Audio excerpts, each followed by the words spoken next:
귀한 자리에 불러주셔서 감사합니다. 소개받은 조영길 장로입니다.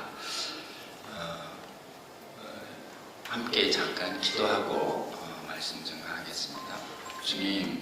주님이 사랑하시는 우리 대한예수교 장로회 통합교단의 대구 통로회 동성애 젠더 대책위원회에서 하나님 이 시대에 전 세계의 교회와 그리고 지금 한국의 많은 교회들도 미혹시키고 있는 이 동성애와 차별금지법 문제를 하나님의 거룩한 성경 말씀에 의해서 잘 분별하고 하나님 이 시대에 주님께서 부르시고 택하신 귀한 성도님들이 교회를 위해서 해야 할 귀한 사명을 깨닫고 받을 수 있는 이 시간 허락하여 주셔서 하나님 감사합니다. 성령 하나님 이 자리에 함께하여 주시옵소서. 전하는 전하, 듣는 모든 주님의 귀한 성도들 성령 안에서 이 시대에 주님께서 부르시는 거룩한 말씀과 사명 앞에 하나님 깨어나게 하여 주시고 이 거룩한 사명 성령의 의지에서 말씀의 의지에서 잘 감당할 수 있는 힘 주님으로부터 얻는 시간을 이 시간 시종을 인도하여 주시옵소서. 예수님 이름으로 기도합니다. 아멘. 네, 저는 통합교단에 또 이렇게 노회 차원에서 우리 동성애 젠더 대책위 이렇게 강의로 불러주신 것은 오늘이 두 번째고요. 제일 처음은 서울의 서북 노회라고 하는 통합교단에서 그때 또 박한수 목사님이 위원장이실 때 좀 불러주셨습니다. 그로 한번 또 여쭤보니까 우리 이제 통합교단에 66개 노예 계시고 그 중에서 한 절반 가까이가 또 이렇게 동성애 젠더 대책위를 만들어서 같이 이렇게 함께 또 강의도 들으시고 기도도 하시고 활동을 해주고 계신다 그래서 참 감사했고요. 오늘 두 번째로 우리 굉장히 또 한국 교회사에서 동성애와 관련해서 굉장히 역사적으로 유서가 깊은 곳입니다. 우리 대구는 물론 서울을 이어서 동성애자들의 그 퀴어 축제가 가장 극심한 곳이기도 하고요. 대구는 또 하나 우리 한국 교회가 지금 굉장히 잘 맞고 있는데 이 잘 맞고 있는 그 힘이 어디서 나오나 이렇게 좀 추적을 해보면은 한국 교회가 성경을 굳게 믿는 그런 신학을 굳게 잡기로 그렇게 해서 성경에 오류 있다고 가리키는 그 신학 교수를 교단에서 용납하지 않겠다라고 하는 결의를 1953년도에 합니다. 1953년도에 예장과 기장이 분열될 때 그 예장총회가 한국은 성경 믿는 확고한 신학을 유지하겠다라고 하는 어려운 결정을 그때 전쟁 끝나기 직전이었습니다. 이쪽 대구의 서문교회에서 한국의 예장총회를 열어서 굉장히 그 신학사적으로 의미 있는 결정을 한 것이 우리 대구 지역입니다. 우리 대구 그때 예장총회에서 성경을 확실하게 믿는 이런 신학을 굳게 잡겠다 신학을 한국교회가 그 결정을 하지 않았으면은 지금의 서양 교회들처럼 전부 이 차별금지법 동성애를 막는 힘을 다 상실했을 가능성이 많습니다. 지금 동성애와 젠더 그리고 이름 자체가 보면은 동성애와 젠더 이렇게 돼 있죠. 이름을 아주 잘 지셨습니다. 그리고 법률에는 동성애와 젠더라는 말이 나오지 않습니다. 법률에는 차별금지법에는 동성애를 포함하는 말이 성적 지향이라는 말이 나오고 또 젠더라고 하는 남녀의 성을 인간 마음대로 바꾼다라고 하는 게 젠더인데 이 젠더를 의미하는 말은 성별 정체성이라는 말로 이렇게 한국 법조문에는 법률 안에는 이제 써 있었습니다. 성별 정체성.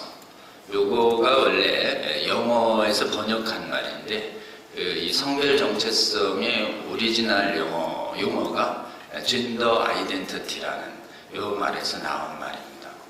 그러니까 하나는 동성애, 하나는 성전환 행위를 의미하는데, 결국은 성전환도 보면은 뭐를 의미하냐면, 육체적으로 태어난 사람이 남자가 한 사람이 성전환을 해요. 그러면 하나님이 보시기엔 남자인데 본인은 여자라고 주장하는 거예요. 이 트랜스젠더가 원래 자연적인 남성이 트랜스젠더 여성이 이렇게 같이 살면 하나님 보시기에는 동성애인 것입니다. 그렇기 때문에 젠더 역시 동성애의 문제다라고 할 수 있습니다. 우리 오늘 지금 이 시대를 어떻게 분별해야 할 것이냐, 그리고 과연 오늘 그 강의의 본문처럼, 말씀의 본문처럼 우리 고린도전서의 이 말씀을 오늘의 이 시대에 우리가 하나님이 주시는 말씀으로 받을 수 있느냐, 이 말에 대해서 오늘 한번 여러분께 설명을 드리고자 합니다. 먼저 우리 지금 위원장님께서 말씀해 주신 것처럼 하나님의 말씀을 한번 같이 읽고 제가 증거하도록 이렇게 하겠습니다. 순서지에 불의한 자가 이렇게 고린도전서 6장 9절에서 10절 있는데요. 다 같이 한번 합독했으면 좋겠습니다. 시작. 불의한 자가 하나님의 나라를 위협으로 받지 못할 줄을 알지 못하느냐. 위협을 받지 말라. 음행하는 자나 우상 숭배하는 자나 간음하는 자나 탐색하는 자나 남색하는 자나 도적이나 탐욕을 부리는 자나 술 취하는 자나 모욕하는 자나 속여 빼앗는 자들은 하나님의 나라를 위협으로 받지 못하리라. 아멘. 이 말씀은 우리 장로님이, 회장님이 그 기도 중에도 말씀하셨지만 고린도 교회의 성도들에게 주신 사도 바울의 말씀입니다. 그리고 이때 고린도전서를 쓰고 있던 사도 바울은 지금 3차 전도인 에베소에서 사역 중이셨습니다. 지금 전후 맥락을 보면 이게 교회 바깥의 사람들에게 하는 말씀이 아닙니다. 10절을 보면 너희가 전에는 그랬지만 성령에 의해서 씻음받고 나서는 이럴 수 없다 라고 말하고 계셔서 고린도 교회의 성도들이 전에는 음행하고 남색하고 탐색을 했지만 성령 받아 거듭난 후에는 그래서는 안 된다라는 말씀을 하고 계신 겁니다.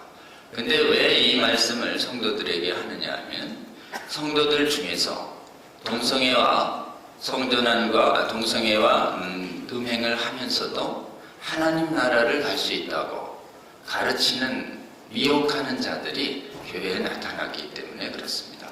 그럼 과연 오늘날 교회 안에서 동성애를 해도 성전환을 해도 하나님 나라에 갈 수 있다는 이런 미혹적인 가르침을 가르치는 교회 지도자들이 한국 교회와 세계 교회에 많을까요? 적을까요? 굉장히 많습니다. 여러분의 생각 이상으로 굉장히 많습니다. 특히 해외의 교회들은 다 무너졌습니다.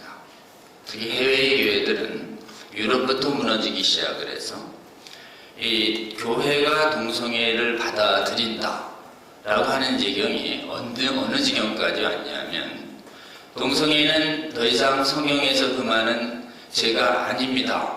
신구약이 그렇게 강력하게 명확하게 몹시 혐오한다라고 하는 토에바라는 말씀을 쓰시면서 절대로 언급하셨던 이 동성애를 해석이라는 이름으로 또 성경에 오류 있다는 비평이라는 이름의 그런 못된 신학자들이 교회에 수백 년 전에 출연을 해서 교회의 목사들을 양성하는 신학교를 장악을 하고 신학교 안에서 동성애를 금하는 말씀은 이제 적용되지 않는다는 거짓 신학을 가르쳐가지고 미혹시켰어요. 이거를 받아들인 목사들이 교회 강단에 가서 동성애는 죄가 아니다라는 설교를 수백 년간 해왔기 때문에 지금은 뭐 서양교회 어디 가도 동성애는 죄입니다라는 설교를 말하는 교회보다 동성애는 죄가 아니다라고 하는 거짓 메시지를 이 고린도 교회처럼 하는 교회들이 지금 훨씬 많아졌습니다. 심지어 본인은 동성애자입니다 라는 동성애 커플이 있습니다.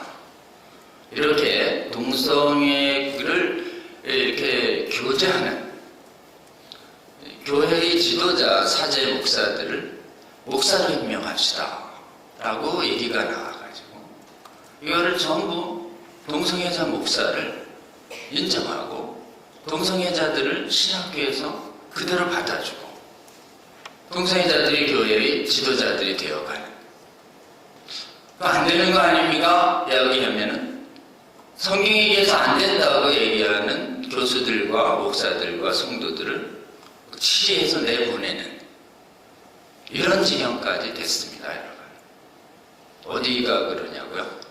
지금 전 세계의 기독교회 중에 종교개혁의 교리를 따르는 그 개신교라고 하는 개혁교회들 중에 대표적인 나라들이, 교회파들이 다 그렇게 됐습니다.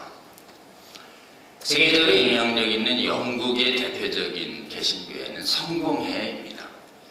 성공회는 동성애자 목사를 안수하고 동성애가 죄가 아니라고 가르치고, 이 예배당에서 동성결혼 하겠습니다 그러면은 동성결혼 주제까지 올려주는 이런 심각한 영적 배도를 한 지 오래됐습니다. 그리고 독일을 대표하는 개혁교회, 종교개혁을 이끌었던 루터교회는 유럽, 북유럽과 미국에 상당히 퍼져 있습니다. 루터교회도 일찍부터 성경을 안 믿는 비평이 확산되면서 동성애를 적극 옹호하고 동성애자 목사 임명하고 메시지 선포되고 동성결혼 추례하는 거 독일 가면 아주 쉽게 볼 수 있습니다, 여러분. 독일에 있는 교포들한테 물어보면 동성애 반대할 수 없다고 여러분한테 설득하려고 할 겁니다. 그리고 세계에서 가장 큰 개혁의 개신교는 감리교입니다. 감리교도 영국부터 무너졌고 미국의 최대 감리교도도 무너졌습니다. 그래서 아직 감리교의 헌법은 이성결혼만 합성경적인 결혼이다라는 UMC 규정은 남아있지만 지금 UMC를 동성애를 옹호하는 자유주의 목회자들이 완전히 장악을 했고 동성애자 목사들을 대놓고 임명하고 동성애에 대해서 치리하라고 하는 소수의 성경적인 목사들의 요구를 거절하자 지금 견디다 못한 소수의 감리교 목사들이 미국의 감리교회를 지금 나오면 이제 재산 다 놓고 나와야 되는데 재산 다 놓고도 그냥 나와버리는 교회들이 속출하고 있습니다. 근데 남아있는 교회들이 압도적 다수고 좀 떠나는 교회들은 지극히 소수인 게 오늘날의 해외의 감리교회의 실태입니다. 그리고 전 세계에서 감리교 다음으로 교인이 많은 교단은 침례교단입니다. 우리는 그렇게 많지 않지만 미국의 최대 기독교는 침례교입니다. 침례교도 영국이 무너졌고 미국의 일부가 무너졌는데 미국이 무너질 뻔하다가 총회장 한 분이 들어서면서 성경 믿는 교수들만 신학교, 예하 6개 신학교에서 성경 믿는 교수들만 가르치라라고 강력하게 방어선을 치는 바람에 70년대 후반 남침례교단은 지금 살아남았고 나머지 침례교단은 무너졌습니다. 우리는 장로교죠.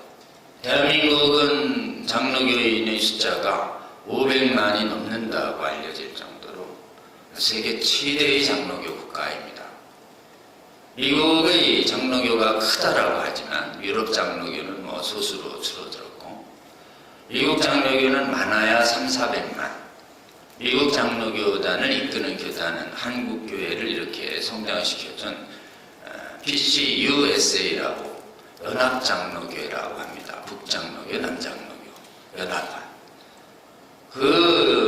미국의 장로교회가 오랫동안 이 문제를 의논하다가 역시 강력한 미혹이 일어나서 동성애에 대한 목사를 안수하고 헌법을 고쳤어요. 교단 헌법을.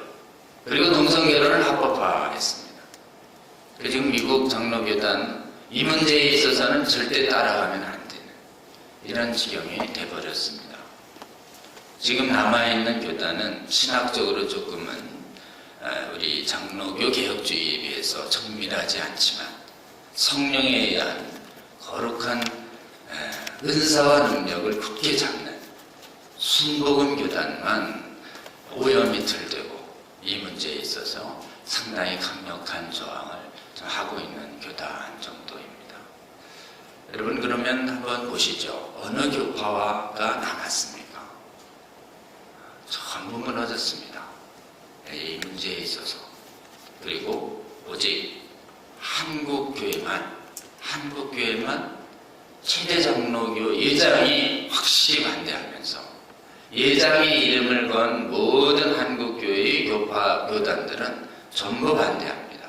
통합교단, 합동교단, 백석교단, 고신교단, 합신교단, 개혁교단, 순장교단, 예장의 이름을 걸면 다 반대하는 이유가 이 예장의 교단이 분립되기 전 53년도 대구 지역의 예장총회가 성경을 오류성을 인정하지 않는 완전 모순을 굳게 잡는 이 신학을 확실히 했기 때문에 대한민국 교회는 선교 초기 1880년대가 이쪽이 들어오지만 실질적인 선교는 만주에서 존 노스 선교사가 70년대부터 합니다. 그 다음에 실질적으로는 150년 동안 우리 한국교회가 이 신학을 유지하고 있기 때문에 우리는 지켜오고 있는 것입니다. 여러분, 지금 고린도전서를 통해서 던져주시는 이 하나님의 말씀이 지금 전 세계 교회에서 동성애와 성전환을, 하나님이 금하시는 성전환을 옳다고 하는 사람들이 교회의 지도자들이 돼서 교회의 성도들을 미혹하는 이 시대하고 2000년 전의 고린도 교회의 상황과 우리 현대교회의 상황이 어떻습니까? 완전히 영적으로 동일하다라고 하는 것을 여러분이 직시하시고, 동일한 상황에서 영적인 주어졌던 말씀은 지금 영적으로 동일했던 지금 상황에 우리 하나님이 주시는 말씀으로 받아야 할 줄로 믿습니다. 지금 우리는 이 동성애와 성전환을 정당화하는 이 차별금지법 문제 때문에 이 자리에 왔습니다. 이 동성애와 성전환 문제에 있어서 대부분 20세기에 들어져서 차별금지법이라는 것이 만들어지기 전까지만 해도 이 동성애와 음행 문제는 교회 바깥에서 자기들끼리 모여서 행했고 교회를 공격하지는 않았습니다. 이 고린도 교회가 쓰여지던 로마 제국 당시만 해도 동성애를 용인하라고 강요하지 않았어요. 교회 사람들에게. 자기들은 했고요. 로마서 1장 32절에 보면 자기들도 하고 이것을 행하는 자들을 옳다고 변호는 했어도 교회한테 이거를 반대하지 말라고 강요한 적은 없습니다.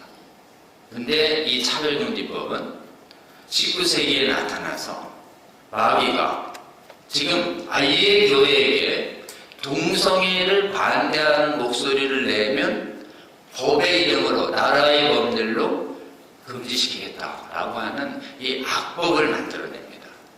여러분, 그래서 이 차별금지법 동성애 문제는 자기들끼리 하는 걸 내두지 뭐 우리가 굳이 가서 막을 필요가 있나, 이렇게 생각하시는 분들이 적지 않아 있어요.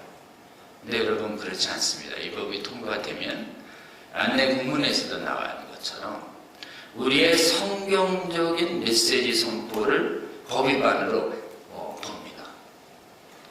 그래서 음행과 동성애를 금하는 복음을 전도하지 못하게 돼요.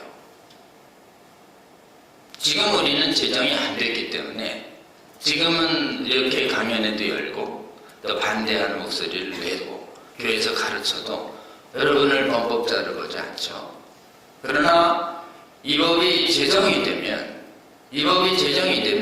동성애와 성전환을 이렇게 반대하는 성경적 메시지를 전하면 어떻게 되는 게 법 위반으로 모는 법이. 그래가지고 말을 못하게 돼요. 이 영향으로 지금 미혹된 교회의 지도자들이 성경대로 이거를 지키고 말하는 교회의 지도자들조차 성도들에 의해서 쫓겨나는 지경이에요. 그리고 성도들이 쫓아나지 않아도 그 성도들 중에 그런 메시지를 듣고 있다가 사회법정에 가서 우리 목사님 동성애 반대하는 설교를 해가지고요, 우리 정신적 고통을 주셨는데요, 이렇게 진정해버리면 즉시 조사와 재판이 시작되는 것입니다. 무서운 세상이 오는 것이에요. 여러분, 첫 번째 막아야 할 이유, 그리고 이 막아는 것을 모든 교회가 깨어나야 할 이유, 이거는 이 법이 우리의 신앙의 자유를 뺏고 있다. 이것 때문에 막아서야 된다는 게 1번입니다. 이제 실체를 알아야 될 때 1번, 왜 막으려고 그래요? 그냥 내두지, 이럴 때. 그걸 막지 않으면요, 우리의 자유가 뺏겨요. 저 사람들은 자유고, 우리는 반대할 자유가 뺏긴다니까요. 이렇게 뺏기면 안 되지, 이렇게 되죠. 뺏는다는데도 가만히 있어요. 뺏는다는데도 가만히 있다가 당하고 있는 거예요. 얼마나 강력한 미혹이 있는지. 지금은 미혹의 시대입니다. 내가 오기 전에 많은 거짓 선지자들이 나올 것이다. 많은 사람을 미혹할 거야. 그리고 내가 택하신, 중생시킨 사람들도 그 거짓 선지자들이 미혹시킬 거다. 지금 우리 예수님이 십자가를 지시기 전에 거듭거듭 얘기했잖아요. 큰 거짓 선지자가 많은 사람을 택한 사람도 미혹. 지금이 그런 상황 아니겠습니까? 미혹에서 깨워야 합니다. 미혹하지 말라고 되어 있잖아요. 왜 속느냐는 거예요. 왜 속느냐? 제발. 그래서 여러분, 첫 번째, 깨어서 이 법을 막아야 한다. 가만히 있어도 된다는 미혹에서 벗어나야 합니다. 자, 그러면 성도님들한테 이거를 가만히 있으면 안 돼요, 여러분. 용납하면 안 됩니다. 일어나서 막아야 됩니다. 왜 막는데요? 이것이 제정되면 우리의 신앙의 자유와 말씀을 전할 자유가 뺏겨요. 알려주셔야 합니다. 설마요. 이제 그 점에 이렇게 이제 의심해요. 뺏긴다니까요. 이렇게 얘기하면, 설마, 이래요. 믿고 싶지 않은 거죠. 그렇게 믿고 싶지 않을 때는 우리는 뭘 해야 되느냐? 증거를 내야 됩니다. 증거. 움직일 수 없는 증거를. 여러분, 그래서 깨어나게 하려면 증거를 보장해야 돼요. 여기 봐요. 증거가 여기 있잖아요. 이렇게요. 자, 이제 증거가 설명을 드릴게요. 동성애를 반대하는 것만으로도 범법자로 본다 라고 하는 이 증거는 교회를 깨울 수도 있고, 또 교회 바깥에 하나님을 안 믿는 사람의 양심도 깨웁니다. 그렇기 때문에 지금 대표적으로 KBS에서 총 5년 전쯤에 이 문제 큰 토론회가 있었어요. 혹시 보신 분이 있겠지만 저도 나왔고, 또 찬성하는 쪽에 진중권 금태섭 의원도 나왔어요. 거기서 제가 계속 일반 국민을 상대로, 여러분 이 법 안 됩니다. 국민 여러분, 성경에 반대되어 이 말씀을 할 수가 없잖아요. 성경 안 믿는 사람들이 있으니까. 국민 여러분들한테, 여러분 이 법은요, 반대를 못하게 하는 법이에요. 찬반의 자리는 있어야 되잖아요. 반대 못하게 하는 걸 근거를 다 댔어요. 그랬더니 금태섭, 진중권 그분들은 반대하면 안 된다고 독재론자였어요. 그러니까 국민들이 보기에 찬반할 수 있지 왜 꼭 반대하면 안 돼? 이렇게 되니까 그 반대를 못하게 하는 실체가 패널도 반대 못하게 하지, 법도 그렇게 돼 있지. 댓글이 지금까지 한 10만 명 봤는데요. 댓글은 거의 한 10,000개 붙었습니다. 90%가 반대 못하게 하는 법은 안 되겠는데, 그래서 확 돌았어요.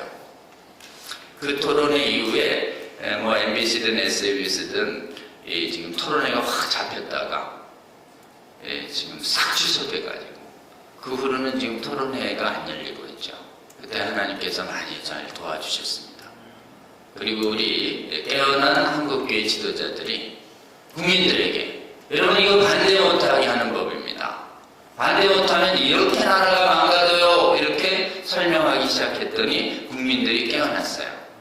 국민들에게 차별금지법 인권 보호하는 건데 성소수자 보호하는 거 지지하시죠? 내용을 안 알려주면 그럼요. 다 지지해요. 7, 80%가. 근데요, 이거는요, 반대도 못하게 해가지고 애들이 동성애 교육을 받고요. 그 다음에 지금 육체적으로 아래가 전부 남자인데, 여자라고 주장하면 여자 전용 화장실과 탈의실, 목욕탕 다 출입시켜야 하는 법인데, 이거 지지하세요? 뭐 그런 법이 있어요. 이래가지고 실체를 알려주면 싹 돌아섭니다.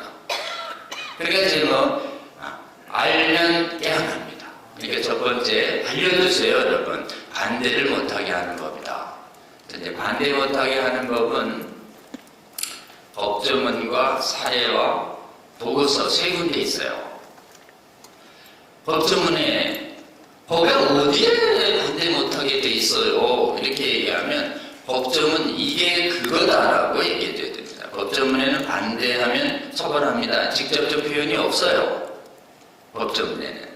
그 법조문이 이렇게 돼 있습니다. 성적 지향과 성별 정체성 차별 금지 이렇게만 돼 있어요. 성적 지향 차별 금지, 성별 정체성을 이유로 한 차별 금지. 아니 이게 왜 동성애와 성전환을 반대 못하게 하는 거예요? 동성애 성전환이 어디 있어요? 여러분 동성애가 성적 지향에 들어있어요. 설명해줘야 돼요. 에이 뭐 성적 지향 뭐 개인 취향 같은데 어때요? 여기요 정의당 안에 보면 성적 지향에 동성애 들어있다는 걸 이렇게 지들이 확 드러냈어요. 정의당 안에. 그리고 여기 성적 지향 안에 동성애가 들어있다는 말은 원래 애들이 꼭 숨기는데 그때 하도 자신감이 있어서 확 드러냈죠. 발톱을. 원래 이거는 욕 야카르타 원칙이라는 차별금지법의 그 원형 문건의 첫 장이 그 주성부에 그 밑에 깨알같이 써있는 조항이에요. 성적장애 동성애가 들어있다는 거 어디 있어요? 정의당 안에요. 이렇게 얘기하면 그냥 싹 들어갑니다. 에이 거기 뭐 없으면 돼. 욕 야카르타 원칙이에요. 이러면 정의당이 동성애가 포함 안 됐다는 얘기가 쓱 들어갈 겁니다. 이름이라도 알아야죠. 욕 야카르타 또는 족자카르타. 이게 뭐냐? 인도네시아 도시 이름이에요. 인도네시아의 도시에 족자카르타, 요기야카르타라고 있어요. 자카르타 다음에 있는 제2의 도시인데 거기 있는 데서 동성애 지지자들이 모여서 무슨 서울선언 같은 거 만들었다. 이름만으로 모르게 꼭꼭 싸매놨습니다. 그 다음에 성전환은 어디 있어요? 성별 정체성이요. 성별 정체성이 어떻게 성전환인가요? 정의당 안에 보면 이렇게 돼 있어요. 성별에 대한 자기인식. 내가 남자인지 여자인지 자기가 인식한대요. 자기가. 그건 자기 생각대로 바뀐다 이런 뜻이에요. 그게 성전환이라는 뜻입니다. 자기인식. 그걸 성인지라고 그래요. 자기인식. 이게 성전환이에요. 이렇게 얘기하면. 반대 못하는 건 어디 있나요? 법조문에. 반대 못하는 건 이렇게 표현되어 있어요. 정신적 괴롭힘. 부정관념을 표현해서 정신적으로 괴롭힌다 이거예요. 어때요? 정신적으로 괴롭히면 안 되는 거 아닌가? 이렇게 생각할 수 있죠. 여기에 마귀의 교활한 면이 있어요. 여러분 정신적 고통을 전부 금지시키면 사회가 엉망이 됩니다. 정신적 괴롭힘 중엔 금지해야 할 괴롭힘이 있고 권해야 할 괴롭힘이 있어요. 정신적 괴롭힘 중에 금지해야 할 괴롭힘이 이런 겁니다. 명예훼손에서 정신 고통 주는 거. 까발려서.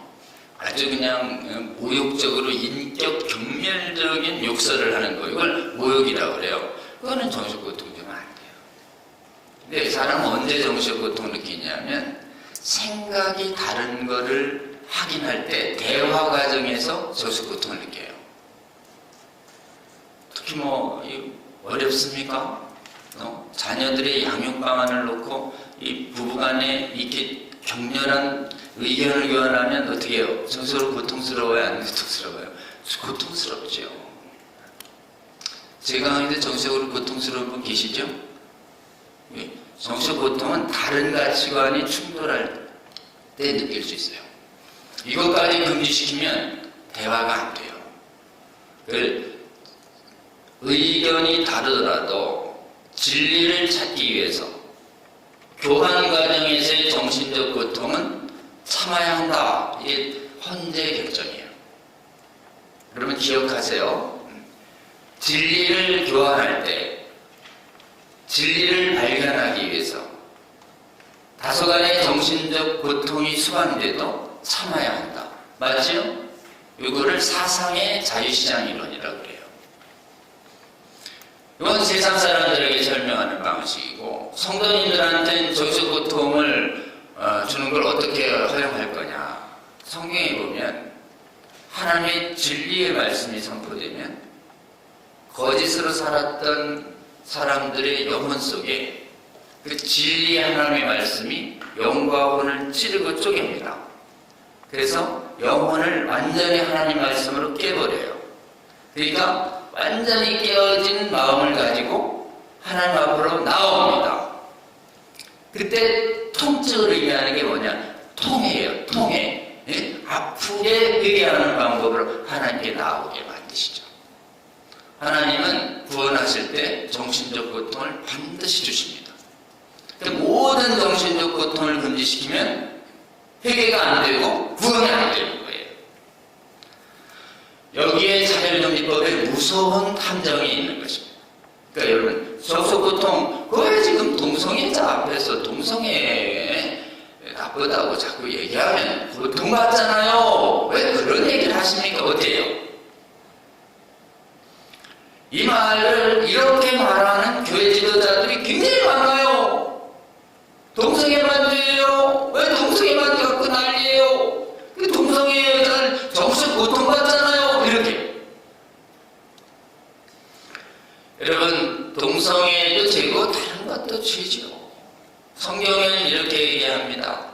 성경은 그래서 많은 사람들이 미혹하는 게 뭐냐면 동성애를 반대하는 이런 강연과 의견 표현이 동성애자와 성전환 자에 대해서 정죄하는 행위래요. 여러분, 성경은 차별을 금지합니다. 그리고 정죄도 금지합니다. 근데 성경이 말하는 차별과 정죄는 가장 여러분이 좀 정확하게 설명을 해주세요. 사람을 차별하고 사람을 정죄하는 걸 금지시키십니다. 모두 죄인이니까 특정한 사람만 죄인 아니죠. 그리고 기본적으로 헬라인 유대인 다 믿음으로 구원받는데 차별 없으니까 하나님의 은혜로 구원받은 너희들 서로 부자 가난하다고 해서 유대인 헬라인 배웠다고 해서 차별하지 마라 라고 하는 말씀이 골로새서, 로마서, 야고보서에 다 있어요. 그러니까 성경에서 말하는 차별 금지는 사람 차별 금지예요. 뭐 조금은 정확하게 굉장히 핵심이니까 먼저 따라해 볼까요? 사람 차별 금지.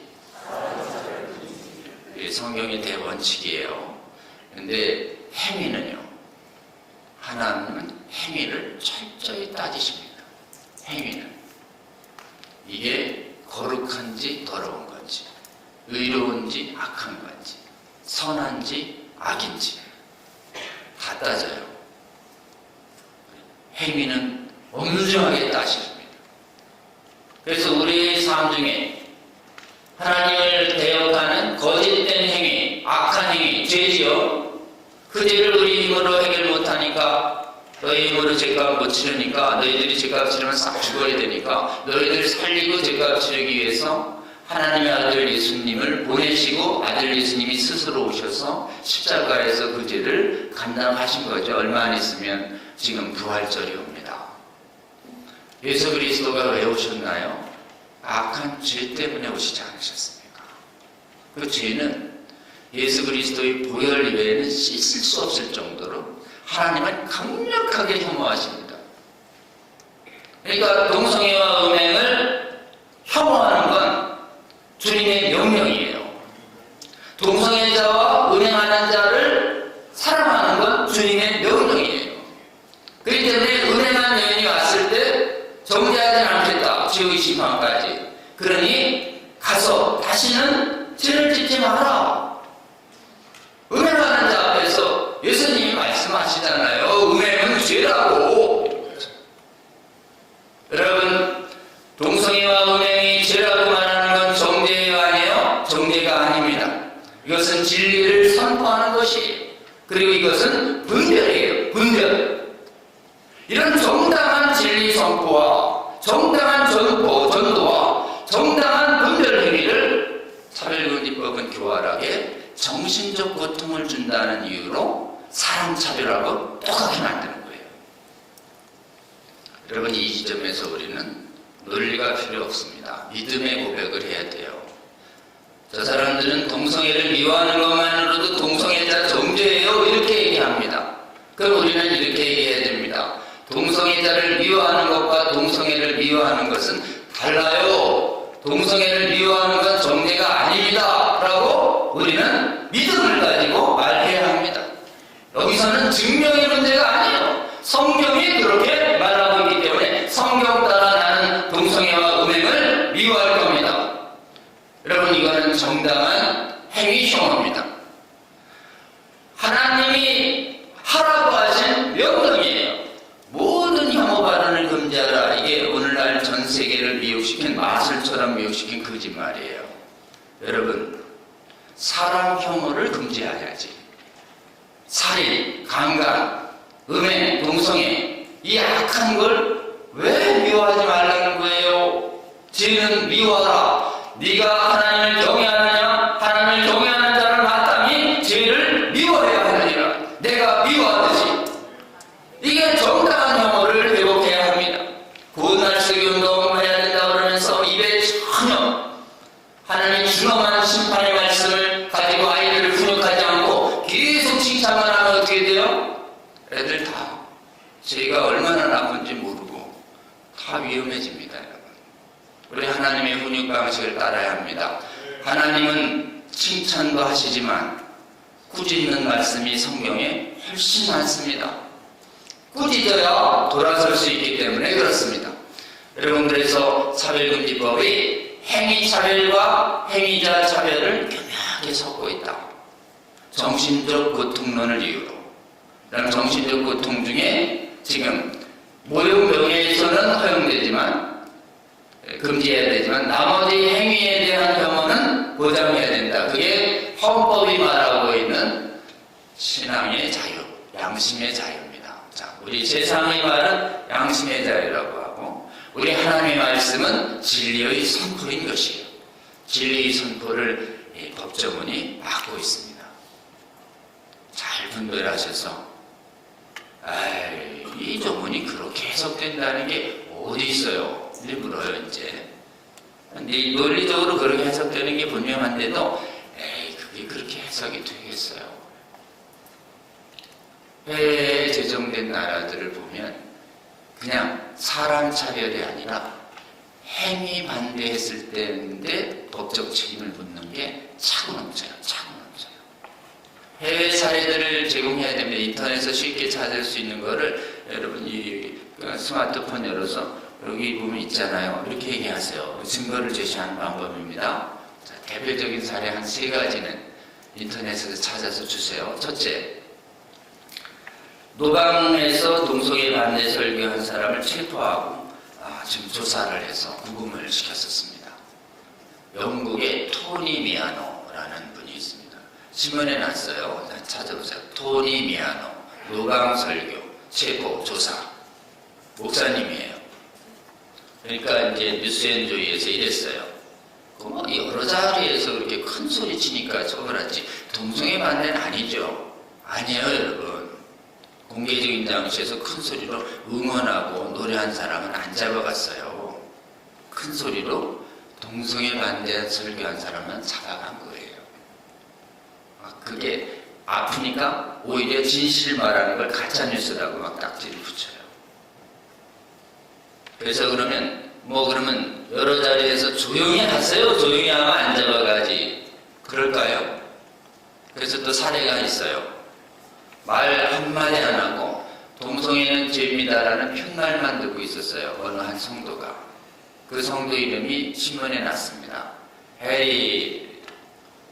이 해리라고 하는 영국 성도가 편날 갖고 있다가 폭행당하고 기소돼서 벌금을 받아요.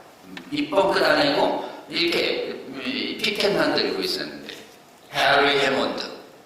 인터넷 치면 나옵니다. 해리 해몬드 영국. 왜 자꾸 교회 바깥으로 나와요? 교회 안에서만 하죠. 교회 안에서만 하면 안 잡아가지. 어때요?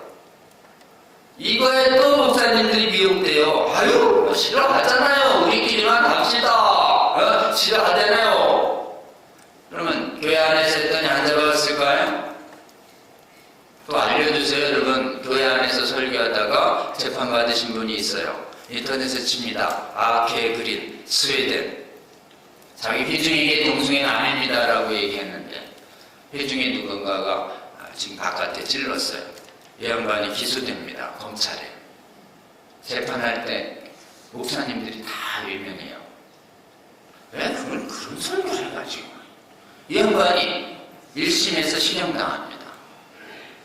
혼자 비용을 들여가요.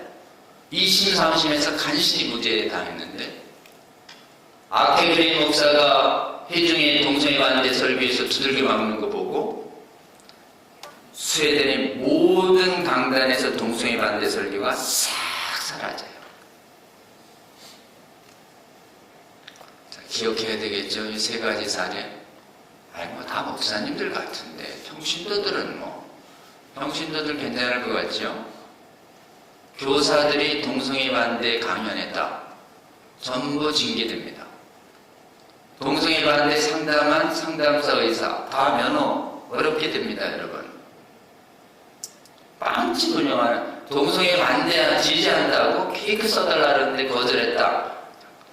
아예 작심하고 동성애 지지하는 수백 수천의 변호사들을 동원해서 거액의 소송을 해서 빵집 사례가 많아요. 빵집 사례. 빵집도 안전하지 않습니다, 여러분. 간신히 이겼어요, 위에 가서. 그때 또 저기. 그러면 어때요? 아유, 조용하게 살자. 이러다 싹 만나는. 설마 그러냐 하다가 하나님이 사태를 하나 만들어냈습니다. 캘리포니아 한인이 운영하는 스파에. 아래가, 하체가 완전히 남성인 사람이 나 성전 안 했다고 주장하면서 지금 여성 지금 찜질방, 목욕탕, 샤워실에 들어가냐 난리 났죠? 그래서 못 들어가게 하니까 동성애자들이 날 들어와가지고 막 서로 폭행을 해가지고 피 터지는 사태가 있었고, 법적으로 가니까 허용하라 그래가지고 그게 대서특필됐죠. 중앙일보에. LA 찜질방 사건. 그러면서 한국의 차별금지법 제정에도 문제없어요라는 얘기가 쑥 들어갔어요. 하나님이 그 사건을 적시에 만드셨다고 저는 생각합니다. 여러분, 해외는 이미 많이 무너졌어요. 특히 제가 종교개혁 관련 있어서 조금 제네바 갔는데, 제네바 대학 식당 안에 화장실 보고 깜짝 놀랐습니다. 남녀 구별이 없어요. 그냥 남자 여자 그냥 마구 들어가요. 성별을 구별하지 않습니다. 그냥 화장실에. 화장실에서 자꾸 사고 나는 거죠. 여러분, 이제 이 동성애 문제에 대해서 이렇게 반대를 못하게 한다라고 하는 게 해외의 사례들이다 제시하면은, 그리고 전화하면은 특히 선진국들을 중심으로 무너지고 있습니다. 유럽, 북미, 캐나다, 미국의 일부 중, 특히 미국에서도 잘 사는 주들이 조금은 경제적으로 전통적으로 이 농업 위주가 많은 중부 쪽은 괜찮아요. 이쪽 캘리포니아 태평양 쪽과 보스턴 쪽이 이렇게 무너지기 시작을 하고 있고요. 남아공 뉴질랜드 호주는 싹 무너졌습니다. 선진국들이 더 위험해요. 그러면 참고로 교회 내부도 무너지는데 교회 외부는 어떻겠습니까? 교회 외부는 진짜 위험해요. 특히 공교육 과정이 굉장히 위험합니다. 유치원, 초등학교, 중학교, 고등학교. 대학, 이 기숙사 있는 곳이 진짜 위험합니다, 여러분. 기숙사. 방을 혼자 쓰게 하지 않아요. 보통은 2명 있습니다. 지금 기숙사 쓰다가 동성애자랑 같이 쓰다가 방에 봉변당합니다. 말도 못하는 경우가 한두 개가 아니에요, 여러분. 그러니까 해외 유학 보내실 땐 반드시 지금 기숙사를 조심하시는 저와 여러분 되시면 좋겠습니다. 그리고 이제 사례봤죠? 그 다음에 이제 우리나라에서 그럴까요? 이러면 이제 우리나라에서도 근거를 대면 돼요. 우리나라의 증거는 국가인권위원회 사이트 들어가면 2사람의 이름으로 보고서를 찾으세요. 조여을이라는 사람하고 홍성수. 국가인권위가 2005년과 2013년에 거액을 주고 동성애 옹호자들에게 용역을 발주해서 뭐가 성소수자 차별인지 보고서를 내게 해요. 거기에 보면 이게 있어요. 동성애가 비정상이다 라고 상담하면 차별로 되어 있습니다. 우리나라 문건이에요. 동성애가 비정상이다 이렇게 말하는 기독교인이 아니에요. 일반 국민들 그 누구도 다 차별로 보겠다 해요. 국가인권위가 처벌조항만 없지 차별금지법이에요. 성적지형 차별금지가 있거든요. 그 다음에 이것도 차별로 봐요. 결혼은 남녀가 해야지. 여러분 이 발언도 못합니다. 나중에 왜 남녀가 해 같은 길이 못하고 이렇게 시비를 걸어요. 더 나아갑니다. 이 차별금지법이 동성애와 성전환에 있어서 행위 반대를 행위대 반대를 몰잖아요. 그러면 이제 옛날에 문제 없었던 종교차별조항까지 나와가지고 종교차별조항이요. 종교의 교리가 잘못됐다고 얘기했는데 거기가 이단이라고 얘기했는데 왜 혐오 발언했냐 이거예요. 여러분 이제 지금하고 확 달라집니다. 지금은 이단 판정이 난 신천지는 이단입니다 라고 얘기해도 대법원까지 신천지가 고발해도 지금 무죄예요. 차별금지법이 딱 제정되잖아요. 종교차별조항이 확 늘려내요. 종교의 혐오 발언조차도 못하게 합니다. 그러니까 어떻게 적용되고 있냐 이게.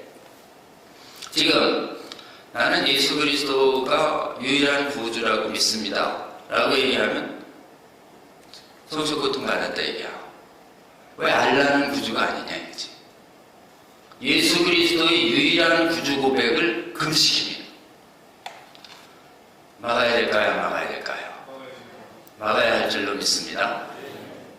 가만히 앉아있는 게 아니에요. 그냥 우리가 말하는 이 자유를 다 뺏어서 동성애와 음행을 금하는 말씀을 교회 안에도 못 전하게 하고 교회 바깥에 빛과 소금도 못하게 하니까 어때요?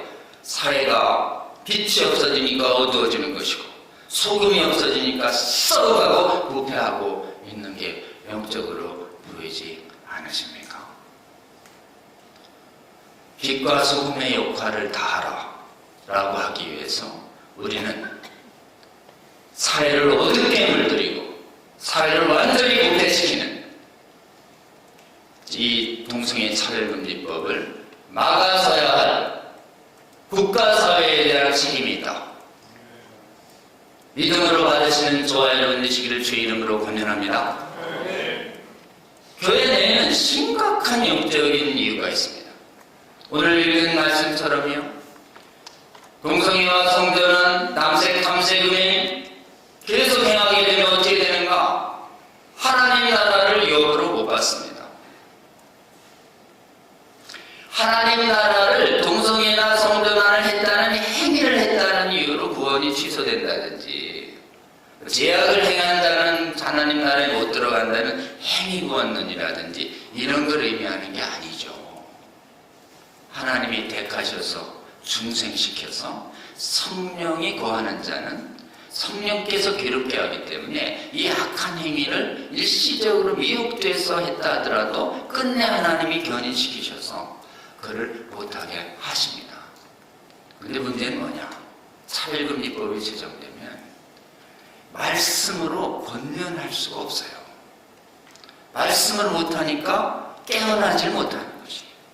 그러니 구원받지 못한 사람들을 믿음으로 말씀으로 깨워야 하는데 구원이 막히는 거죠.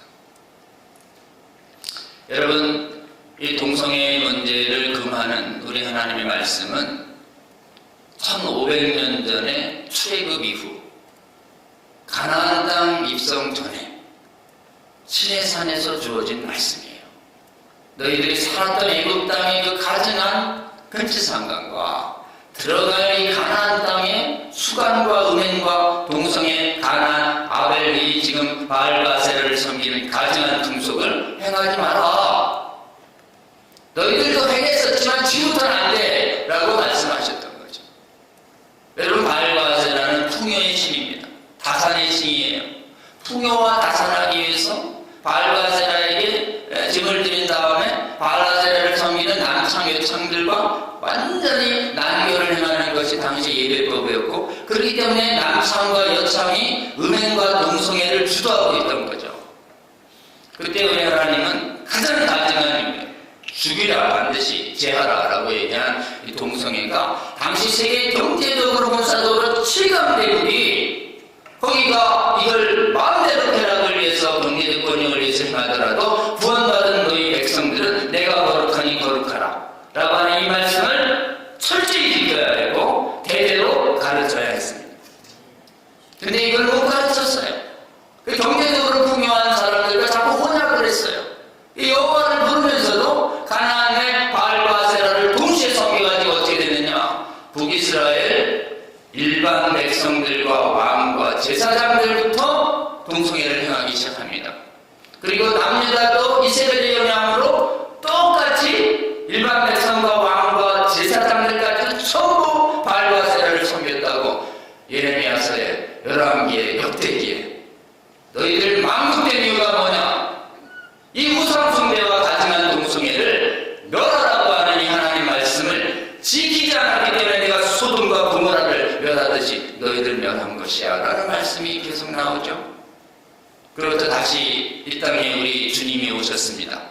이제 복음을 가지고 이스라엘 백성뿐만 아니라 열방으로 나아가야 돼요.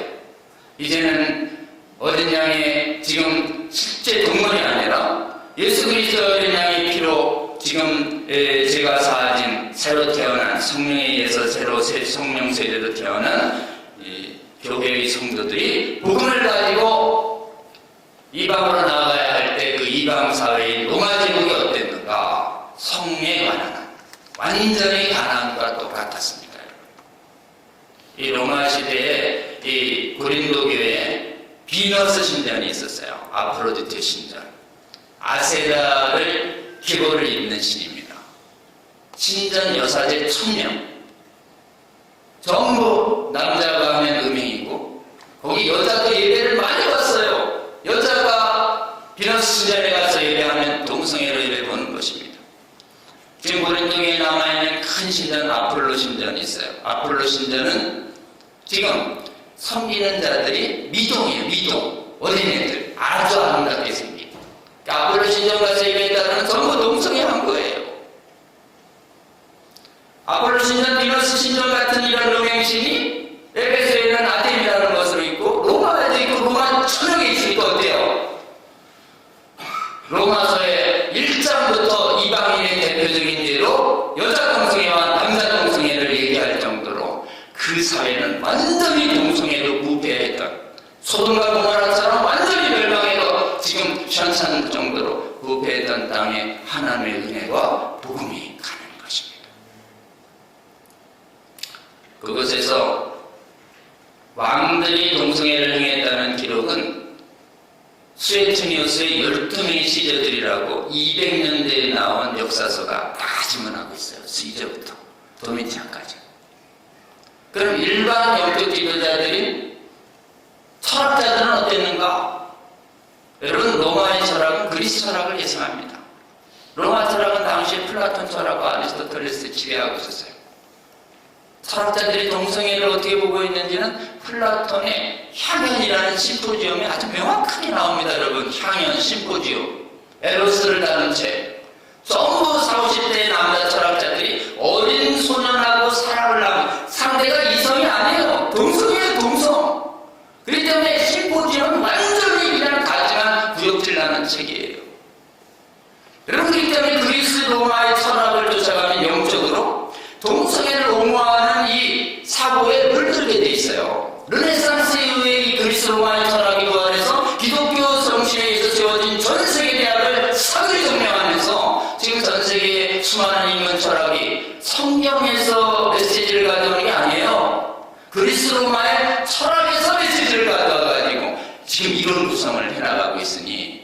지금 유물론이 아리스토텔레스의 유물진화론이거든요.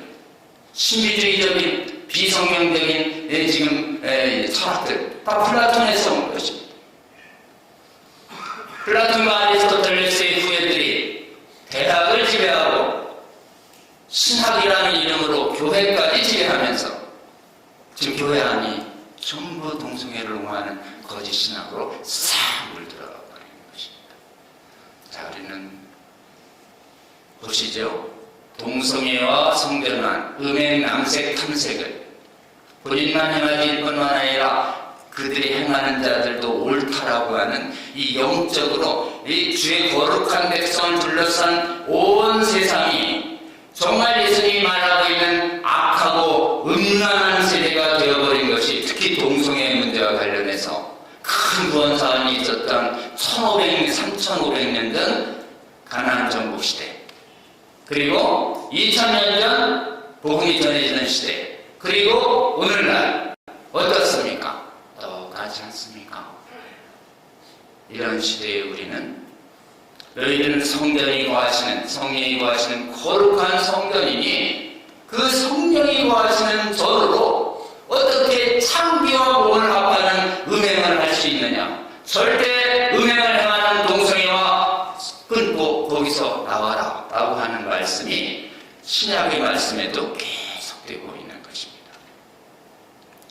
여러분, 오늘날 이 시대에 음행과 동성애를 금하는 말씀, 3500년 전에 주님이 주신 말씀이고 2000년 전에 주님이 주신 말씀이지만 영적으로 동일한 오늘날의 이 시대에도 전 세계 교회에 주시는, 택한 백성들에게 주시는 거룩한 말씀으로 믿고 받아야 할 줄로 믿습니다.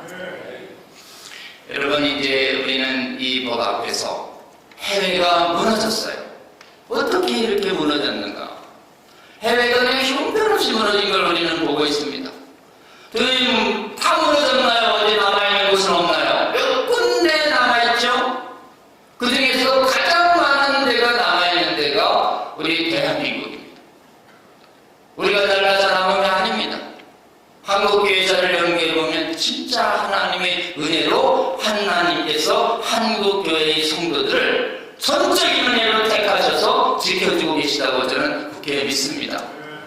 대한민국 선교가 1870년대부터 지금 150년 진행됐어요. 한국에 초기 파송된 선교사들은 장로교, 감리교, 침례교 전혀 구분하지 아니하고 그 당시에 파송되는 본국은 자유주의 신학이, 성경 안 믿는 자유주의 신학이 해외 신학교를 완전히 물들이면서 믿음이 무너져가고 있는 시대에 대한민국에 보낸 선교사들만은 하나님이 이상하게 성경의 모성을 굳게 잡는, 다른 복음, 다른 예수는 전하지 않겠다라고 하는 결심을 굳게 한 선교사들만 조선에 집중 파송됩니다. 할렐루야. 기적입니다, 여러분. 왜 기적이냐? 일본엔 성경 비평을 용인하는 자유주의 신학자들이 들어가요. 중국도 들어갑니다. 인도도 들어가는데 가장 어려운 조선 땅엔 그런 사람들이 일부 왔지만 절대 지구권은 안 줘요. 지금 성경을 굳게 믿는, 성경 굳게 믿는 완전한 정통 복음주의 신학이 한국에 뿌려집니다. 할렐루야.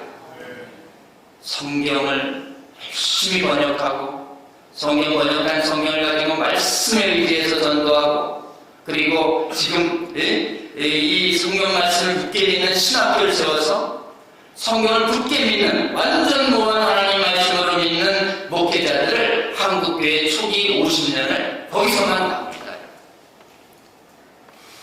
이 성경 믿는 목회자들이 한국교회에 거의 1000여 명이 양산되면서 한국교회는 성경을 확고히 믿는 신학이 뿌리 내립니다.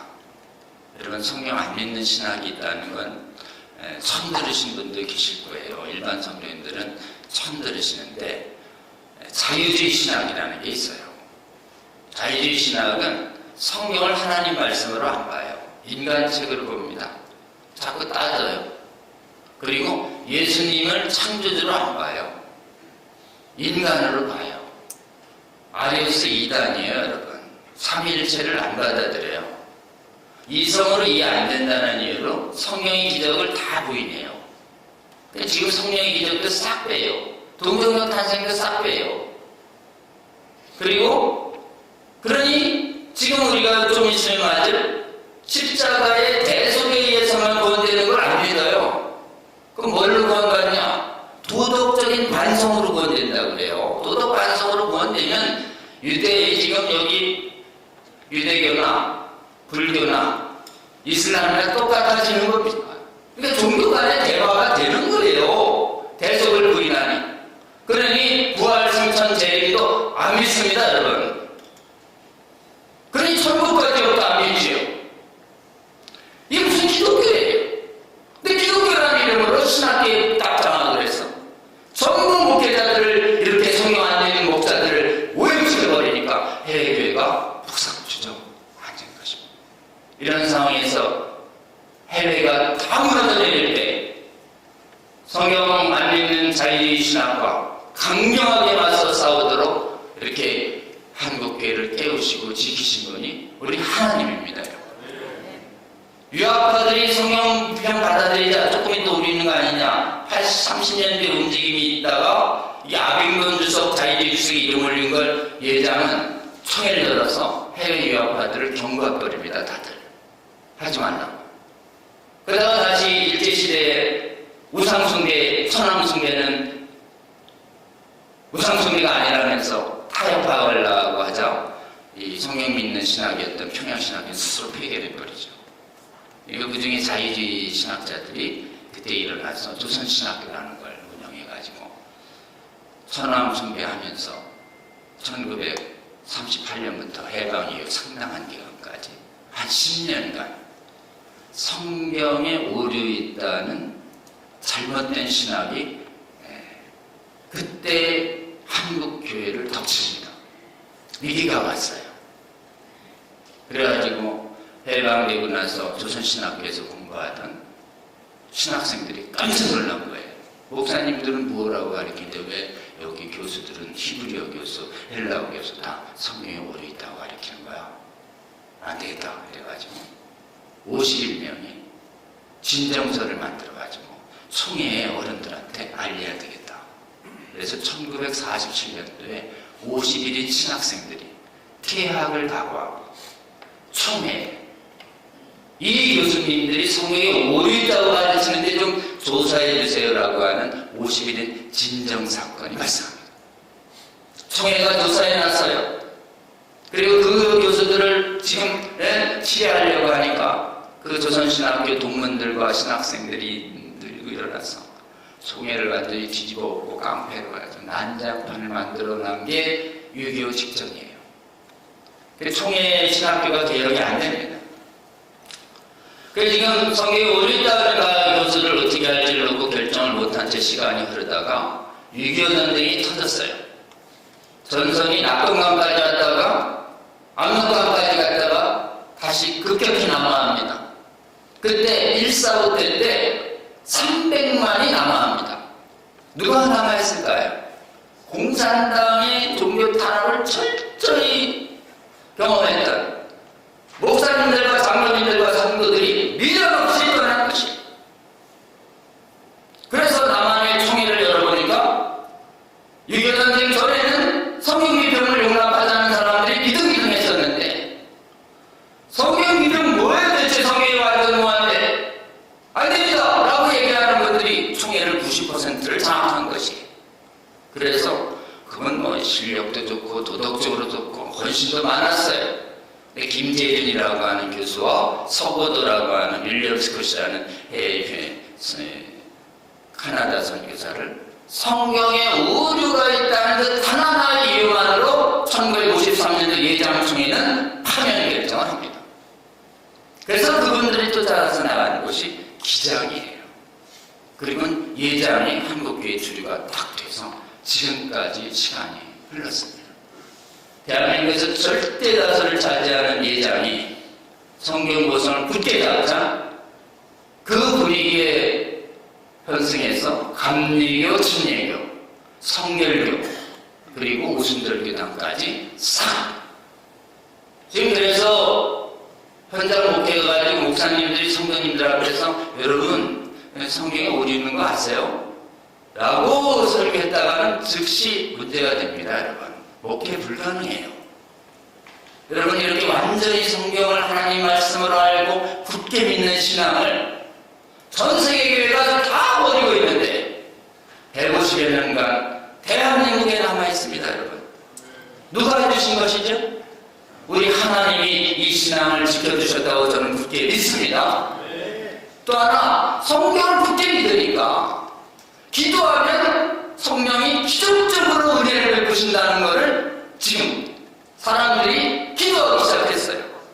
그래가지고 대한민국에 뜨겁게 성령 안에서 기도해서 성령의 강력한 역사로 많은 사람들이 큰 각성과 회개와 그 다음에 치유와 기적이 일어나는 부흥이 일어나기 시작했습니다. 1903년에 강대교 부흥이 시작됐고 원래 장로교는 부흥이 안 치네요 여러분. 근데 장로교에 부흥이 떨어져요. 평양대로. 장로교의 부흥을 주도한 사람은 조지 휘필드처럼 길선드 목사가 말씀으로 부흥을 이끌었고 김행경 목사가 엄청난 신유와 치유 이적을 이끌면서 1920년도까지 대한민국의 부흥은 장로교가 이끕니다. 장로교의 부흥이 좀 사그라지니까 성경활동 노선을 있는 성결부 부흥이 40년대에 이르렀고 50년대에는 오순절 부흥과 그 다음에 침례교 부흥이 이끌면서 대한민국의 교회를 지켜온 건 두 가지입니다. 여러분 말씀과 성령 안에서의 부흥이에요. 이거를 한국교회는 거의 교파의 차이가 없이 말씀이 살아있고 성령 안에서의 간구가 살아있는 세계의 거의 유일한 섬나라처럼 되어버렸습니다. 이렇게 되기 때문에 차별금지법 문제가 딱 들어서자 한국의 교회는 믿음이 살아있었고 기도가 살아있었기 때문에 정치적으로 여당을 지지하든 야당을 지지하든 민주당을 지지하든 국힘당을 지지하든 상관없이 이 문제에 있어서 연합합시다 라고 하는 놀라운 연합이 일어나서 차별금지법의 제정 시도가 2007년부터 있었는데 지금까지 무려 18년을 깨어난 목사님들이 다 국회의원 찾아가서 안 된다고 얘기하니까 국회의원들이 겁나서 추진을 못하는 나라가 되어버린 것입니다. 기업주택도 막아서는 인원이 10배가 더 나오는 세계 최고의 나라가 된 것입니다. 그리고 성형명도 막아서는 학부모들이 빅땡기도를 가지고 아이들을 살려달라고 울부짖는 학부모들을 하나님이 세우고 계신 것입니다. 여러분 한국교회는 하나님이 은혜를 주고 계십니다. 이렇게 큰 은혜를 주신 우리 하나님께 우리는 감사를 드려야 합니다. 그리고 이렇게 큰 은혜를 받았으니 우리에게 뭐가 있나요? 사명이 있습니다. 우리 기도해야 하겠습니다. 한국교회가 세계에서 주님이 은혜 주셔서 동성애 차별금지법 완전히 막아내는 교회와 나라가 되게 하여 주시옵소서. 선진국에서 유일하게 한국만 남았습니다. 한국이 완전히 막아낸 다음에 주님 해외에 무너진 나라도 돕게 하여 주시옵소서. 우리에게 복음을 전해주며 이 땅에 피를 뿌렸던 선교사들의 후예들이 죽어가고 있는 것이에요 여러분. 그래서 영국의 사람들이 독일의 사람들이 제발 선교사 보내달라고 하는데 무슨 선교사일까요?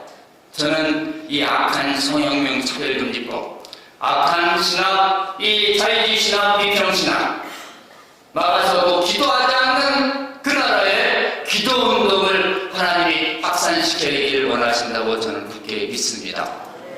지금까지 한국교회를 성경의 말씀에 모든 성경의 말씀을 여러분 하나님의 말씀으로 받는 이 신앙 굉장히 귀한 신앙입니다. 잘 지켜질 수 있도록 여러분 신학교를 지켜주세요. 다른 나라는 신학교가 다 뚫렸습니다. 신학교에서 혹시 이상한 거 안 가르치나 관찰해 주세요 여러분. 그리고 이상한 거 가르치면 전도사들이 좀 보고서 쓰라고 하세요. 보고서 쓴다고 소문이 나면 안 가르칩니다 교수들이. 여러분 신학교가 뚫려서 영국도 뚫렸고 독일도 뚫렸고 네덜란드도 뚫리고 미국도 뚫린 것이에요. 기회 있는 대로 하나님 한국의 신학교를 말씀으로 지켜 주시옵소서. 그리고 신학교 안에서 이 문제를 가지고 싸우는 교수님들을 하나님 지켜 주시옵소서. 이렇게 하시고 또 하나, 여러분 이렇게 자주 말씀에 대해서 분별할 수 있는 강연에 노회마다 열리게 하여, 그래서 여러분 이렇게 강연도 듣고 꼭 합동으로 기도하는 기도회를 열어주시면 좋겠습니다. 기도해야 성령이 주시는 감동으로 이 법을 막아서는 운동에 나설 수 있어요. 기도하지 않고는 나서기도 어렵습니다. 여러분, 말씀과 기도로 한국교회가 더 깨어나고 더 세워지게 하셔서 주님이 마지막 시대에 악한 차별금지법 성혁명 완전히 막아서고 비평신학도 완전히 막아서고 성령 안에서 기도의 능력을 체험하는 정말 성경적 교회로 한국교회 전체를 회복시켜달라고 기도해 주시고, 이렇게 무너지지 않고 회복된 한국교회 하나님 마지막 시대에 남기셨으니 이 은혜 받은 한국교회 성도들, 무너진 해외교회들, 주님의 몸된 교회 그 나라의 백성들을 구하는 데까지 나아갈 수 있도록 여러분 꼭 기도해 주시고 건면해 주시면 좋겠습니다.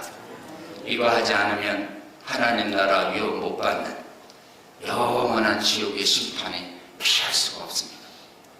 지옥이 있음을 여러분 말씀에 의해서 선포하고 가르쳐 주셔야 합니다. 교회 바깥은 유물진화론이 완전히 덮었어요. 그리고 교회 안은 세속주의라고 해가지고 이 예수님 믿고 천국 간다는 말씀이 사라진 게 오래됐어요, 여러분. 근데 여러분 이 모든 것의 치유책이 뭐냐?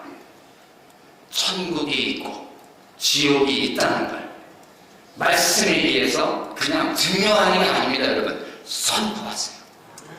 이게 선포하면 하나님의 택한 백성의 영혼이 깨어납니다. 그럼 동성애 열심히 하다가도 지옥이 있으니 깨달아지면 어때요? 뚝 끊어지는 것입니다. 이 땅에 막 가난과 건강 연연하다가 천국과 지옥이 있으니 깨달아지면 고난을 견디고 주님의 사명을 감당하는 사람으로 세워지는 것입니다. 여러분, 오늘 고린도전서의 말씀처럼 하나님 나라의 위협은 말씀을 굳게 잡고 말씀에 의지해서 기도하는 자에게 주어질 거라고 저는 굳게 믿습니다. 이 믿음을 끝까지 지켜나가는 저와 여러분 되셔서 우리 53년도에 대구에 있는 예장총회를 통해서 한국교회를 지켜주신 하나님, 주님 또다시 은혜 주셔서 대구 지역의 성도들을 말씀으로 기도로 깨워주시고 이 힘으로 한국교회도 또다시 지켜주시고 세계교회도 지켜주시는 그런 은혜 베풀어달라고 우리 함께 기도하며 나아가시는 저와 여러분 되시면 좋겠습니다. 잠깐 제가 기도하고 그다음에 질문을 받겠습니다. 기도하겠습니다. 주님 감사합니다. 우리 주님이 사랑하시는 한국예수교장로회 통합계단의 대구 동로에 귀한 목사님들, 장로님들, 또 교회 권사님들, 집사님들, 성령님들 앞에서 오늘 이 시대를 어떻게 분별해야 할지 이렇게 잘 알 수 있는 시간 허락하여 주시니 감사합니다. 한국교회가 얼마나 큰 일을 입었는지도 알게 해주셔도 감사합니다. 주님께서 한국교회에 주신 이 거룩한 사명, 말씀과 기도로 잘 감당할 수 있도록 더 하나님의 말씀을 굳게 잡고 성령 안에서 기도하는 저희들 되게 하여 주시옵소서. 깨우셨으니 다시 잠들지 않게 하여 주시고 아직 깨지 못한 하나님 주의 몸된 교회 백성들, 그리고 이 나라 많은 국민들 하나님 주님의 진리의 말씀을 깨워내고 기도로 주님의 은혜를 구해서 대한민국 교회를 지키고 한국을 지키고 그리고 해외의 많은 주님의 몸된 성도들도 잘 섬길 수 있는 마지막 시대에 귀한 성도님들 될 수 있도록 주여 마지막 끝날까지 저희와 함께 동행하여 주시옵소서. 감사드리며 예수님 이름으로 기도합니다. 고맙습니다, 여러분.